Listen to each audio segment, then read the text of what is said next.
丰泰所在来大雨，差不多已经为水库补充满满，但救人救命的货库，却因为丰泰原因，货库存即将见底。早至9月5号，南部地区嘉义、台南、高雄、屏东、平湖、台东等地区医疗用货只剩3天左右，但每天病的需求量却需要2100地。若是无赶紧补充医疗所需的货液，上紧伫这个周末，南部地区的医疗用货就会用了。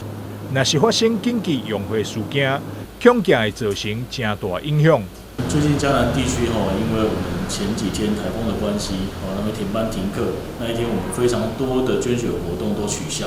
那我们那一天光是取消活动就将近3000袋。那目前我们今天早上的血液库存量只有4.2天而已。那今天是星期3，我们预计到星期5的时候，库存量可能会低于3天，那是非常危急的一个状态。我们最正常的情形下，希望我们每天的库存量要有7天以上。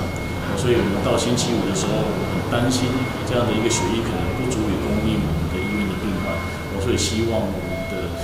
台南地区的一个市民朋友赶快来捐血。关会中心紧急呼吁，希望南部地区的乡亲朋友，只要是身体健康，2礼拜无感冒，食药啊、注射等情形，希望会当赶紧前往附近关会站，或者是关会车关会，为即种见底货库补充救人救命货液。记者张世维采访报道。